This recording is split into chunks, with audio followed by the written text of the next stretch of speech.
साथ जो शख्स बैठे हुए हैं डॉक्टर MC शर्मा जी हैं। ये नेशनल अवार्डी टीचर हैं, MA पॉलिटिकल साइंस इंग्लिश हैं और अभी आज के दिन ये MA पब्लिक एड में कर रहे हैं MDU से। ये M.Ed हैं, PGDMC हैं, LLB हैं, PhD हैं।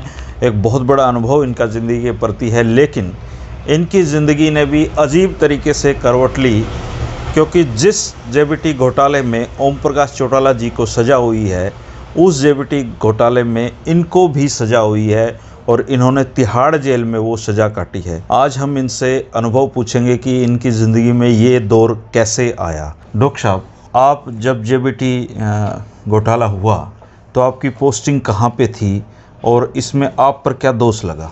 मेरी पोस्टिंग BO भिवानी 2 के में थी जी। भिवानी में 2 ब्लॉक, एक भिवानी फर्स्ट, एक भिवानी सेकंड। अच्छा। मेरी पोस्टिंग भिवानी सेकंड में। तो तभी इंटरव्यू हो रहे थे, तो उन्होंने member DPO chairman Vinod Kumari member principal government girls senior secondary school और मेंबर साउंड लाल BO भिवानी खेड़ा जी, ये इन्होंने इंटरव्यू लिया और इन्होंने लिस्ट प्रिपेयर की और साइन किए।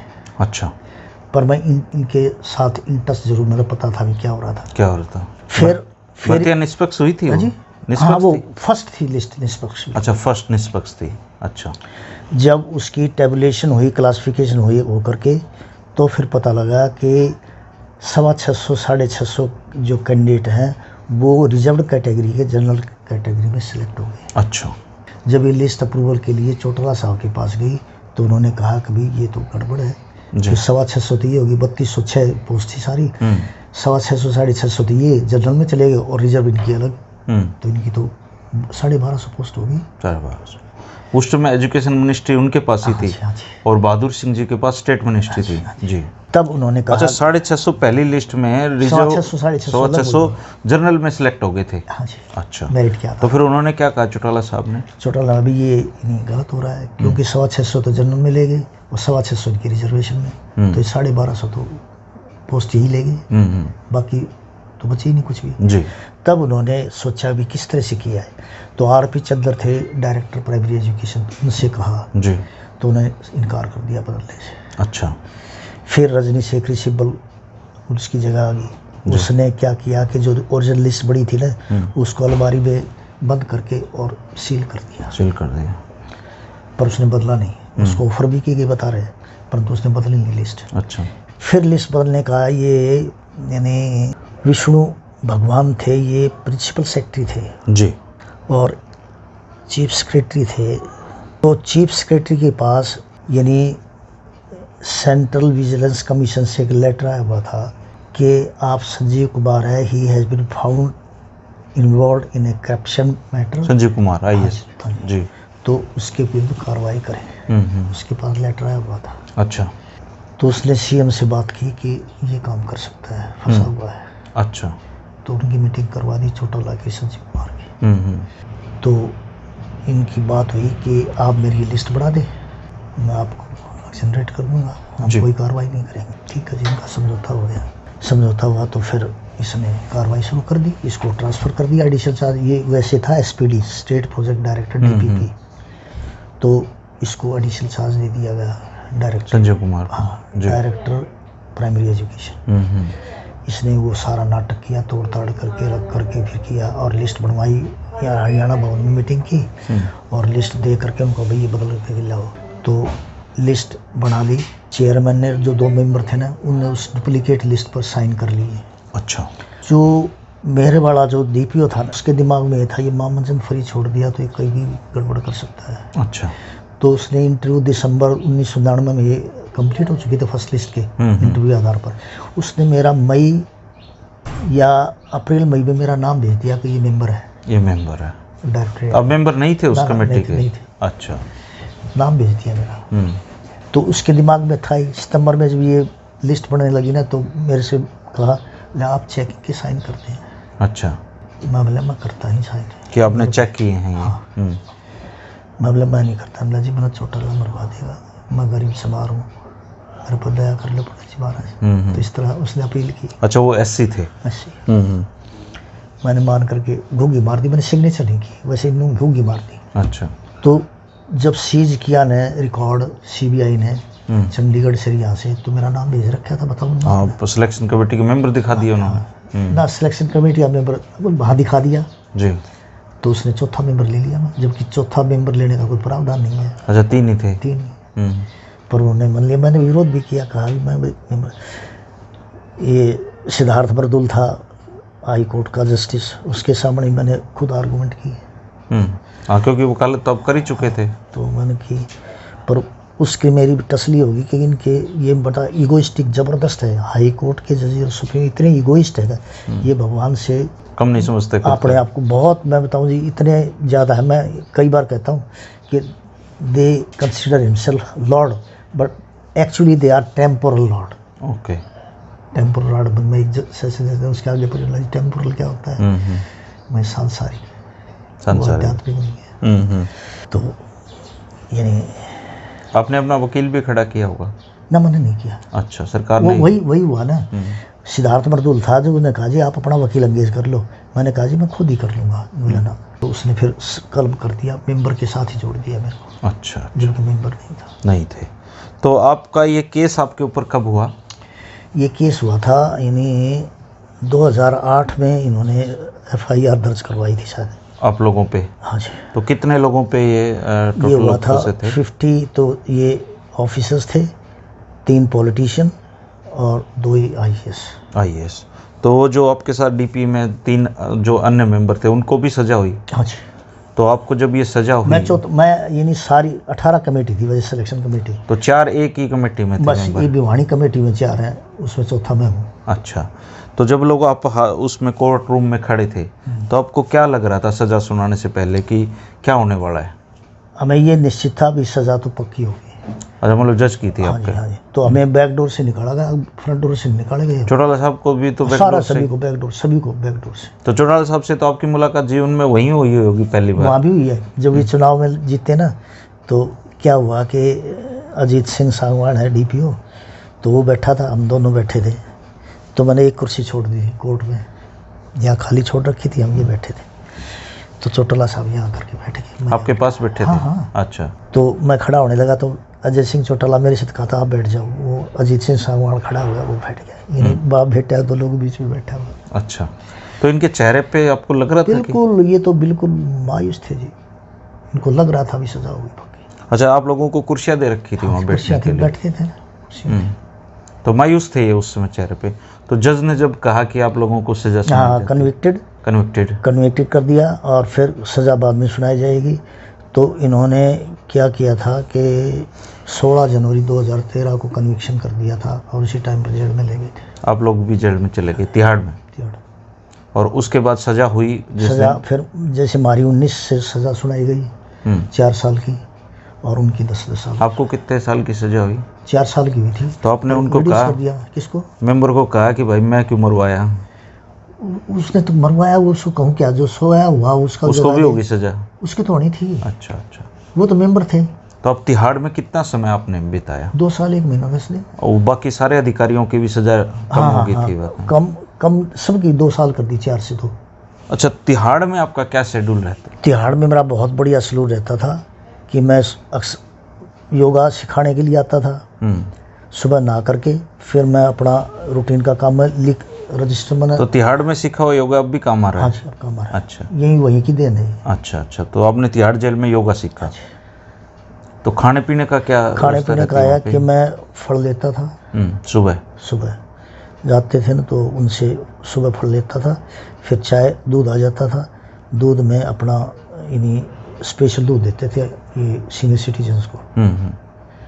तो उसके बाद चाय देते थे, फिर खाना आ जाता था 10 सवा 10 के बाद आसपास, फिर इस बड़ा रूटीन। तो वहाँ तो उनकी तो लाइब्रेरी, आपने बुक भी इशू कराई होंगे? ना, मैं बुक नहीं, मैं अपना लिखने का काम करता था ज़्यादातर, अपने रजिस्टर लिखता था और मैं सारी घटनाएं लिखता। तिहाड़ जेल की सारी आपने रजिस्टर में लिख रखे हैं अपने? हाँ, तिहाड़ जेल की नहीं रखी, परंतु जो हमारा रूटीन वार्ड का होता था ना, उनका सबका लिखता था। अच्छा, उस दौरान आपकी किसी वहाँ पे कोई और कैदी से भी मुलाकात हुई? और कैदी से मुलाकात हुई। फिर इंटरेस्टिंग घटना ये हुई कि जब हमें यानी 3 नंबर जेल वार्ड से 5 नंबर वार्ड में जाना पड़ गया, तो ताकत नहीं देते थे किसी को। अच्छा। तो मैंने कांटेक्ट किया, भाई मैं जो ताकत तो सोने के लिए, तो बोला जी ताकत तो अलाउड नहीं है, देते नहीं है। तो वो 1000 रुपये लेता था, जो मुंशी था वो ताकत देने के। मैं कांटेक्ट करके तो मैं मुफ्त पे लिया। दूसरे वार्ड में है ना, 2 नंबर वार्ड था, उसमें ताकत। तो चौटाला साहब ने तो वहीं सजा काटी, आपकी किसी दिन मुलाकात हुई जेल में? वो 3 नंबर जेल में रहे। अच्छा, वो 5 नंबर जेल में आप 5 नंबर में रहे, एक दिन भी नहीं मिल पाया? विद्याधर से तो मिले कि विद्याधर का ट्रांसफर कर दिया था ये 5 में। विद्याधर आपकी बैरक में थे? वो पहले 3 में थे, फिर बाद में 5 में आ गए। अच्छा अच्छा। तो विद्याधर जी का क्या कहना था इस बारे में? जिंदगी मतलब मेरी कोई गलती है ही नहीं। अच्छा, सरासर गलती सारी उसकी, विद्याधर की। उसी ने बनवाई थी लिस्ट, उसी ने बनवाई थी, और गलती मना करता थे वो। गलती नहीं। तो आप क्या कहेंगे इस घटना पे? आपके क्या लगता है आपको कि ये क्यों सजा हुई है? ये अनफॉर्चुनेट हुआ है, ऐसा नहीं होना चाहिए, क्योंकि ये मॉरल और एथिक्स के बिल्कुल विरुद्ध है। पॉलिटिशियन को इस तरह से नहीं करना चाहिए, और इनको फेयर सिलेक्शन करना चाहिए, और डीलिंग सबके साथ बराबर की करनी चाहिए। अच्छा अंकल जी, आप 80 साल की उम्र है, मुझे नहीं लगता इस उम्र में कोई भी आदमी अपना कुछ छिपाना चाहेगा। मैं आपसे सीधा सीधा पूछना चाहता हूँ कि वो जो गड़बड़ी थी, वो सज़ा सही हुई है क्या? सही हुई है। उसमें से निर्दोष कितने लोग थे? निर्दोष जैसे फॉर एग्जांपल मैं शामिल ही नहीं था। हाँ। बाकी तो जिन्होंने लिस्ट बनाई वो सारे दोषी थे, क्योंकि मतलब 3-3 मेंबर की जो कमेटी उन्होंने फर्जी कर रखे, मतलब उन्होंने दोबारा लिस्ट पर साइन किए हैं, परंतु किए हैं दबाव में। अच्छा, इस जो पूरे केस का टर्निंग पॉइंट है रजनी शेखरी रही? हाँ, रजनी शेखरी से उसके बयान पे ही सजा हुई है? हाँ जी, उसका बयान हुआ है। उसने खुल्लम खुला कहा है कि मेरे को ऑफर की गई थी 5% की। अच्छा। और उसने इनकार कर दिया। संजीव कुमार भ्रष्ट ऑफिसर रहा है जी, और उसका यानी उसको तो सजा भी हुई ना इसमें? हाँ है। ये सेंट्रल विजिलेंस कमीशन है, उसने सजा दे रखी थी। ये समझौता किया, फिर गड़बड़ कहाँ हुई, मैं वो बीच में छोड़ गए थे ना। गड़बड़ कहाँ हुई कि इसने लिस्ट बना दी, लगा दी। बोला जी अब मेरे जो है वो ड्रॉप करो। बोला भाई अभी तो 5 करोड़ आपने कमाए हैं, 2.5 करोड़ दे दे। इसने इसी में कमा लिए? इसमें एसपीडी के रूप में कमाए थे इसने। अच्छा, कैंडिडेट से पैसे लिए इसने एसपीडी में? ये जैसे डायरी बनती थी, अच्छा, बुक छपती वो थी, प्रोजेक्ट उसमें था, प्रोजेक्ट डायरेक्ट। तो 5 करोड़ रुपए उसमें कमा गया। अंदाजा लगाते हैं कि 2.5 करोड़ मांग लिए इससे। मांग लिए। बोला जी मैं दे नहीं सकता इतने, मैं नहीं दे सकता। अपना समझौता खत्म। इसको सस्पेंड कर दिया अक्टूबर में। इसके सिलेक्शन सब कुछ छेड़ लिए। इसने सोचा था कि मर गया। फिर ये एफिडेविट, इसने भी बोगस एफिडेविट दे दिया। इसने ये नहीं कहा कि सेकंड लिस्ट है ये बोगस है, इसने कहा कि सेकंड लिस्ट ही सही है। अच्छा, इसने कहा सेकंड लिस्ट सही है। तो ये भी खुद अपने कुछ कैंडिडेट्स के तो इसमें भी कमा गया होगा? ऐसा तो नहीं लगता इसका। अच्छा लगता है। तो अभी आप वकालत कर रहे हैं? हाँ जी, कंटिन्यू अच्छी चल रही है आपकी वकालत? मैं संडे भी जाता था। मैं ये यहाँ तो अब क्लास लगती है तब आ जाता। तो आपकी वकालत अच्छी चल रही है? कंज्यूमर में, सर्विसेज में और आरटीआई की तो आप कभी आओ ना भिवानी, तो 403 चैम्बर बना जी। मैंने एड्रेस भी दे रखा है, आपको दिखाऊंगा सारा। अच्छा, मतलब एक्टिव हो 80 साल की उम्र में। बिल्कुल। 2 साल 11 महीने जो 1 महीना जो सजा रही है, 2 साल 1 महीना 10 दिन। तो उस सजा को आप जीवन से 80 साल की जो उम्र है उसमें किस तरीके से देखते हो आप? ये भी एक अनुभव है जीवन का। अच्छा, और बड़ा बढ़िया अनुभव है। जेल में गया तो मैं तिहाड़ जेल की वर्किंग, मैं वार्डर की कहानी बताता हूँ। एक यादव था वार्डर जी। तो मैं घुटनों में ये ट्रबल हो गई थी ये, तो मैं पानी लेने के लिए जाता था। मैं डीएसपी था, उससे मिला। मैंने जी मेरे को हॉट वाटर बोतल में पानी चाहिए, मैं सेकता हूँ ये घुटने। तो मैं 6:45 बजे आया तो वार्डर बोला नहीं जाने देता। मैं दूर खड़ा हो गया जी, दूर खड़ा हो गया तो उसका कोई गुर्गा आया। ये एडिक्ट होते हैं ना ये सुल्फागांजा, ये एक्सचेंज करने वाले देने। अच्छा, वहाँ चलता है ये सब जबरदस्त। अच्छा, मैं तो नोट भी कर रखे मैंने।